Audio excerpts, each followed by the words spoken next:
विश्व 24 न्यूज हर पल आपके साथ। रेडी। आम्ही विधवा आणि परित्यक्त्या महिलांसाठी काम करण्यासाठी एक सामाजिक संस्थेची स्थापना केलेली आहे, वर्ल्ड ऑफ वुमन म्हणजेच वाव।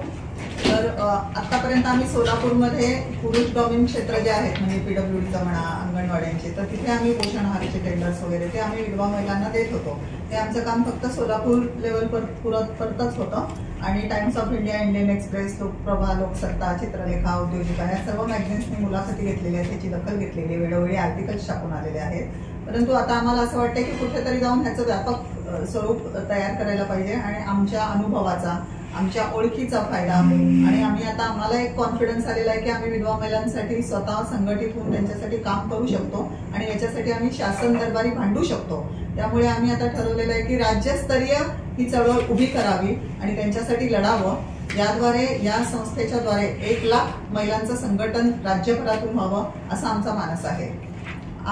काल परवाच महाराष्ट्र शासनाने लाडकी बहीण योजना डिक्लेअर केलेली आहे, त्याबद्दल सर्वप्रथम आम्ही महाराष्ट्र सरकारचं अभिनंदन करतो।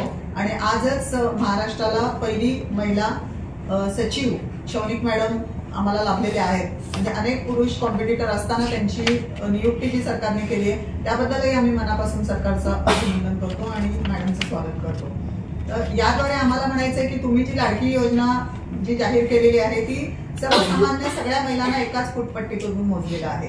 कारण सर्वसामान्य महिलेला जेव्हा 1,500 रुपये तुम्ही देताय तेव्हा कुठेतरी विधवा आणि घटस्फोटित महिलांचा विचार आपण केलेला नाहीये। तर तिथे आमची अशी मागणी आहे की ज्या प्रमाणे कर्नाटक आणि राजस्थानमध्ये 3,000 रुपये दिले जातात विधवा आणि परित्यक्त्या महिलांना, तर तसेच आपणही 3,000 रुपये आम्हाला अनुदान द्यावं ही आमची सर्वप्रथम मागणी आहे।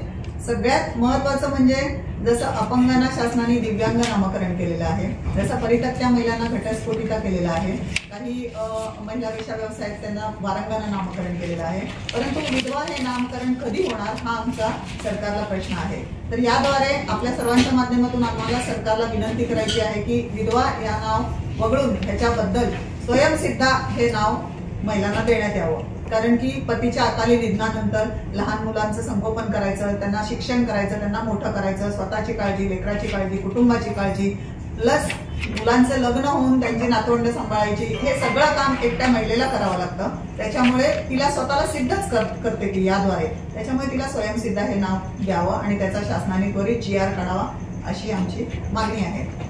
सगळ्यात दुसरं म्हणजे पतीचं निधन झाल्यानंतर महिलेला सासर आपलं नसतं, माहेर आपलं नसतं, कुठेतरी तिला अधांतरी राहायला लागतं, कुठेतरी भाड्याच्या खोलीत राहते किंवा कोणी जवळ नाही केलं तर फार दरवेळेला घर बदलत राहावं लागतं। तर तिला कायमस्वरूपी एक हक्काचं निवासस्थान मिळावं यासाठी प्राईम मिनिस्टर आवास योजनेत ज्याप्रमाणे बांधकाम मजुरांना 2 लाख रुपयाची सबसिडी दिलेली आहे, त्याप्रमाणे महिला व बालकल्याण या खात्यामार्फत विधवा आणि घटस्फोटिता महिलांना 2 लाख रुपयाची सबसिडी देण्यात यावी।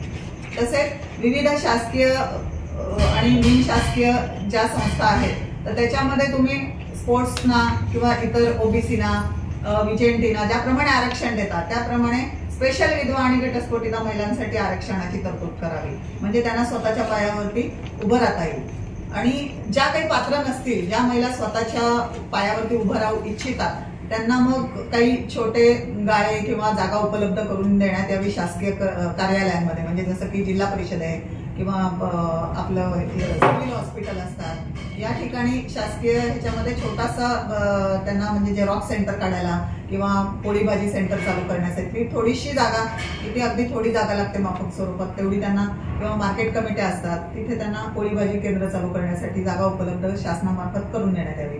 अशा काही महत्वाच्या मागण्या आम्ही आपल्या माध्यमातून सरकारकडे करत आहोत। मॅडम, सोलापूर शहर आणि जिल्ह्यात विधवा महिलांची संख्या किती आहे? काय तुमच्याकडे, तुमच्या संस्थेकडे काय त्याची नोंदी आहे? विधवा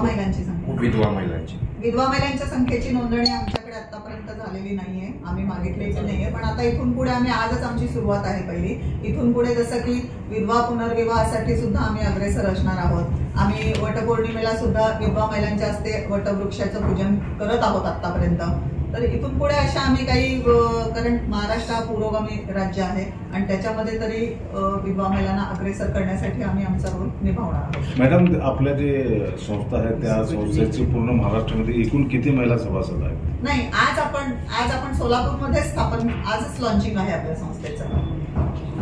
पूर्ण 36 जिल्ह्यात त्याचे म्हणजे सगळ्या प्रत्येक जिल्ह्यात आम्ही जाऊन आता प्रेस कॉन्फरन्स घेणार आहोत, ऑनलाईन नंबर देणार आहोत आणि संस्थेचं लोगो वगैरे सगळ्यांना सांगून संस्थेच्या बद्दलची माहिती की अवेअरनेस वाढावा आणि जेणेकरून जास्तीत जास्त महिलांनी पुढे यावं, संघटित व्हावं आणि संघर्ष करावा. जसं की बाबासाहेबांनी सांगितलेलं आहे, शिका, संघटित व्हा, संघर्ष करा. तर संघटित व्हा आणि संघर्ष करा तरच काही एप्सित आपल्याला मिळू शकतं आणि आमच्या माध्यमातून आम्ही शासन दरबारी त्याचा सातत्याने पाठपुरावा करणार आहोत. तर आपण महाराष्ट्र दौरा करणार आहात का? हो, पूर्ण महाराष्ट्र दौरा. त्यामध्ये पदाधिकारी नियुक्त वगैरे? हो, पदाधिकारी नियुक्ती, जेणेकरून पदाधिकारी जे आहेत ते आपल्याला आता ह्याच्यामध्ये दिलेले आहेत, प्रेस नोटमध्ये नावं पदाधिकारीच आहेत. सगळ्या विधवा महिला पदाधिकारी आहेत त्याच्यामध्ये आणि अनुभव पण आहे यांना. म्हणजे जसं PWD क्षेत्रामध्ये या महिलांनी काम केलेलं आहे, त्यांच्या तुम्ही मुलाखती पण घेऊ शकता, अनेकांनी घेतलेल्या पण आहेत. म्हणजे महिलांना असं क्षेत्र कुठलं हे नाही की ज्याच्यात काही करू शकत नाही. तर विमान चालवतात, ट्रेन चालवतात. सोलापुरात तुम्ही ज्यावेळेस ही संस्था स्थापन करण्यामध्ये म्हणजे पुढाकार घेतला तर किती दिवस टोटल अभ्यास केला ह्या विधवा महिलांसाठी? अभ्यास केला? विधवा महिलांचा अभ्यास करायची गरज नाही. गेले अनेक वर्ष आम्ही त्यांच्यामध्ये वावरतोय, काम चालू आहे, अभ्यास करतोय. अनेक वर्ष आम्ही झगडतोय. अक्षरशः म्हणजे अंगणवाडीचे टेंडर घेताना तर कितीतरी पुरुष, म्हणजे मला हे कळत नाही की जेव्हा हे बघा, हे कुकिंग किंवा टेलरिंग हे खरं तर घरामध्ये बाई माणूस करता. आपलं कोणाचे तुमचे शर्टला बटन लावायचं असेल, तुम्ही बायकोकडे देता, आईकडे देता, बहिणीकडे देता. पण जेव्हा ह्याला प्रोफेशनल स्वरूप, 4 पैसे कमवायचं स्वरूप येतं तेव्हा पुरुष त्यामध्ये अग्रेसर असतो. म्हणजे तुम्ही बाहेर टेलर बघितलं तर हे पुरुष असतात, तिथे महिला कधीच नसते टेलरिंग करायला. तुम्ही जेव्हा बाहेर शिवायला टाकता सगळे पुरुषांचे, कारण तिथे पैसे कमवायचं साधन येते. तेव्हा आपण कुकिंग जेव्हा बघतो, घरातलं कुणाच्याही बघा बाईच स्वयंपाक करते, पण तुम्ही जेव्हा कुक म्हटलं ना तर तो पुरुष असतो. मोठमोठ्या 5 स्टार हॉटेलमध्ये कुक पुरुष असतात. इथंही तेच झालं. अंगणवाड्यांच्या पोषण आहाराचे छोटे छोटे टेंडर आहेत, ते तरी महिलांना मिळू दे, जमू दे त्यांना. त्याच्यात पण पुरुष लोक, ते पण आम्ही हुडकून काढले. विधवा महिलांचे बचत गट तयार केले. त्यावेळेला काही मान्यवर लोकांनी, जसं की शरद पवार साहेब त्यावेळेला होतं, त्यांच्या कानावर घातल्यावर त्यांनी स्ट्रिक्टली आदेश दिले की फक्त विधवा महिलांच्या बचत गटांनाच हे द्या, किंवा ज्या काही महिला असतील महिला बचत गटांना द्या. त्याच्यानंतर पणन मंत्री होते आपले विखे साहेब, विखे पाटील, आता रेव्हेन्यू मंत्री आहेत. त्यांनी पण त्यावेळेला आम्हाला मार्केट कमिटी आहे सोलापूरची, तिथे शेतकरी लोक प्रचंड मोठ्या प्रमाणावरती येतात आणि ते सकाळी त्यांना काही नाश्ता किंवा जेवायचं काही साधन तिथे उपलब्ध नव्हतं. म्हणून आम्ही या महिला आमच्यातल्या काही पुढाकार घेऊन आम्ही स्टॉल चालवतो म्हटल्यावर त्यांना जाऊन भेटलो. त्यांनी पण आम्हाला पत्र दिलेलं होतं आणि फोन करून सांगितलेलं होतं. पण जेव्हा इथे येतं त्यावेळेला इथले पुरुषांची मानसिकता नसते की या महिलांना देण्यात यावं. त्यासाठी आम्ही जोपर्यंत एकत्रित होत नाही, संघर्ष करत नाही, तोपर्यंत काही फरक पडणार नाही. या मागण्याबद्दल आपण मुख्यमंत्री वगैरे बरोबर निवेदन वगैरे देणार आहोत. आता आम्ही हाच मागणीचं निवेदन देणार आहोत आम्ही सगळ्यांना. कधी देणार? आता हे अधिवेशन चालू आहे, ते पण खूप बिझी आहेत. अधिवेशनानंतर आम्ही जाऊन भेटणार आहोत. तर तुम्ही निवेदन देताच आवडी किती महिला घेऊन जाणार आहेत का? जास्त महिलांचा मोर्चा राहणार का? फक्त मोर्चा नाही राहणार. पहिले आम्ही निवेदन देणार आणि मला खात्री आहे की आमच्या मागण्या ते मान्य करतील, त्याच्यावर विचार करतील. जर नाही केल्या तर मग त्याला मोर्चाचं स्वरूप येईल. तर पवार साहेबांच्या पवार साहेबांबरोबर या विषयावर चर्चा झालीत का? पवार साहेबांवरती आता या विषयावर चर्चा नाही झाली, पण मागे चर्चा झालेली होती. मागे त्यांनी खूप सहकार्य केलं. म्हणजे PWDची कामं करताना अधिकाऱ्याने त्यांनी बोलवून सांगितलं की चांगली कामं काही महिलांना द्या, कारण त्यावेळेला कामं काही देण्यात आली. मी स्वतः जाऊन भेटल्यावरती पण ती अशी कामं दिली की या महिलांनी परत कामच मागायला गेली.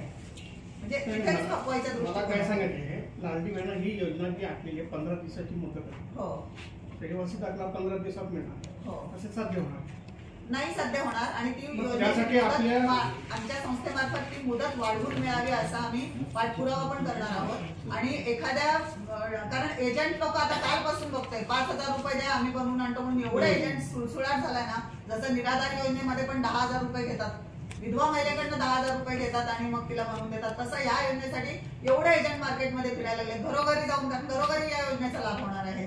तर तुमच्याही कुठे आजूबाजूच्या दुकानावर आलं असेल, तुम्ही कदाचित पत्रकार म्हणून नाही पण शेजारी माहिती घ्या, तिथले स्थानिक कार्यकर्ते लोक वगैरे पक्षाचे आहेत ना, तेच 5,000 रुपये द्या आम्ही करून येतो म्हणून. मग त्याला कुठेतरी आळा बसावा म्हणून आमच्या संस्थेच्या माध्यमातून प्रत्येक जिल्ह्याच्या ठिकाणी एखाद्या मोठ्या कार्यालयामध्ये तहसीलदार वगैरे तिथेच अवेलेबल करून तिथेच ताबडतोब जातीचा दाखला, उत्पन्नाचा दाखला, जातीचा नाही रहिवाशीचा दाखला आणि उत्पन्नाचा दाखला. मुख्य 15 दिवसाची मुदत दिलेली आहे. फक्त ती वाढवणं गरजेचं आहे. 15 दिवसात होणार नाही ते. आणि ते विधवा महिला आहेत, ज्या विधवा महिला आहेत त्याला ऑलरेडी संजय गांधी निराधार तर्फे 1500 रुपये मिळतात. पण ही लाडकी योजनेमध्ये त्याला फायदा होणार का? नाही ना, मग तीच मागणी आहे ना आमची की 3000 रुपये द्या तुम्ही. शासनाने फुटपट्टी सगळ्यांना सेम फुटपट्टीतनं मोजलेलं आहे. तीच मागणी मेन आमची की विधवा महिलांसाठी 3000 करा तुम्ही.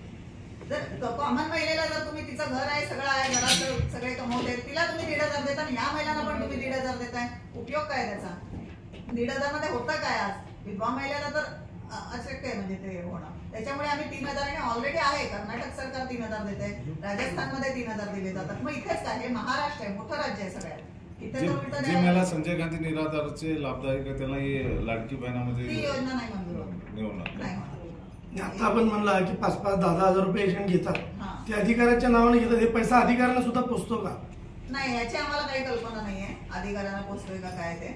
परंतु आता चालू झालाय सुरसुराट. काल परवापासूनच आमच्या कानावर बऱ्याच गोष्टी यायला लागल्या आहेत. या माध्यमातून जिल्हा अधिकारी असेल, राज्य शासन असेल, काय आवाहन करत तुम्ही? आम्ही आवाहन करू की कुठेतरी एक कॉमन सेंटर ठेवा आणि त्याच्यामध्ये सगळ्या महिलांना एक तर मुदत वाढवा, हे आव्हान आहे. दुसरं म्हणजे एखादं कॉमन सेंटर ठेवून तिथे तहसीलदारांना उपलब्ध करून द्या, तिथेच त्यांना रहिवासी दाखला आणि तिथेच त्यांना जे काही रहिवासी दाखला आणि उत्पन्नाचा दाखला ते दोन्ही तिथेच तुम्ही अवेलेबल करून द्या. कारण एखादी महिला 10 ठिकाणी नाही पळून फिरू शकत. मग ती काय करते? जाऊ दे बाबा, 5000 रुपये गेले तर जाऊ दे असा विचार करून त्या एजंटला देते आणि मग त्यांचा सुळसुळाट होतोय. आपल्या प्रेस नोटमध्ये मुद्दा क्रमांक 3 मध्ये आपण सांगितलं की कोरोनाच्या काळामध्ये 1 लाख रुपये अनुदान देण्याचे मान्य केले होते शासनाने, ते दिलेत का? अनेक महिलांना ते मिळालेले नाही. तो पण मुद्दा आम्ही घेतलेला किती आहे. लोकांची यादी? तुमच्याकडे 50,000 यादी महिला नाही, 50,000 रुपये काही महिलांना मिळालेत, काही महिलांना मिळालेले पण नाहीयेत. तर ते जी योजनेची घोषणा केलेली ती पहिले पूर्ण करा. सर्व महिलांना तुम्ही डाटा शासनाकडे उपलब्ध आहे, सर्व महिलांना द्या. आणि प्लस आता जे कॉमन आता काही कोरोना नाहीये, पण एखाद्या महिलेचे पती मृत झाले तर तिला कायमस्वरूपी 5 लाख रुपये तिच्या अकाउंटवर टाका. म्हणजे एक स्थैर्य येईल तिला. ते एकदम निराधार होऊन जाते नवरा वारल्यानंतर. तुम्ही आणखीन एक गोष्ट सांगितलं की पंतप्रधान आवास योजनामधून विधवा महिलांना ते घरं देण्यात यावी, पण ऑलरेडी सगळ्यांना चालू आहेतच ना. असं तर काही गरज नाहीये. विधवा आहेत का नाही म्हणून सगळ्यांना तो समान देतच आहेत ना. बरोबर आहे तुमचं म्हणणं. त्याला 2.5 लाख रुपये शासनाचे येतातच आहेत, ते सगळ्यांना म्हणजे कोणी हे केलं तरी.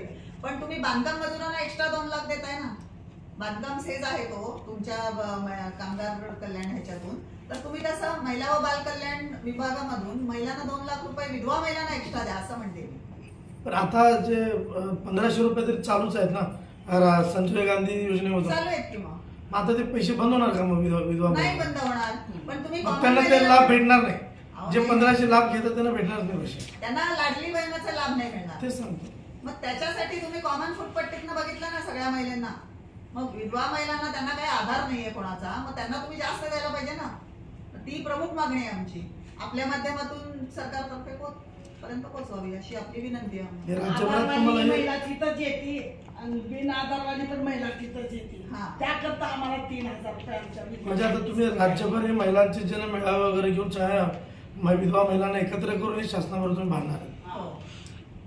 तरी एक भाग असा आहे की अजित पवारनी ही योजना तयार केली म्हणून पवार साहेबांच्या लोकांनी पूर्ण महाराष्ट्रामध्ये दौरा करून महिलांना एकत्र करण्याचं असं काय?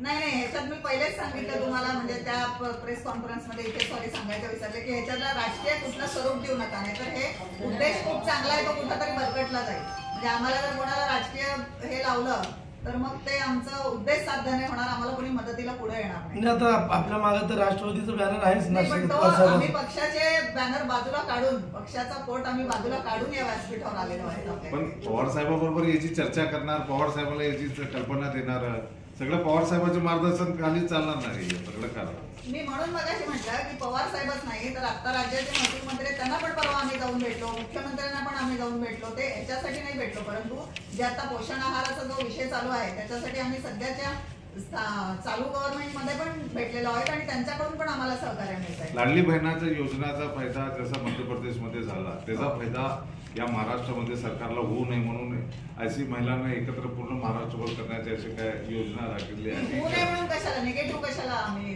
काम करायचं? आम्ही आमची मागणी करणार आहोत. आमची मागणी विधवा महिलांसाठीची आहे, तो लाभ व्हावा सरकारला किंवा नाही. मी अगोदरच म्हटलं आमचा राजकीय काही विषय नाही, राजकीय अजेंडा पण नाही आमच्या या संस्थेमागे. आणि वारंवार विरोधकांकडून बोललं जातं की एखादी योजना शासनाने आणली तर विरोधी पक्षातील शरद पवार साहेब काहीतरी वेगळी गुगली टाकून ज्यांना सरकारला अडचणीत आणण्यासाठी हे प्रयत्न करतात.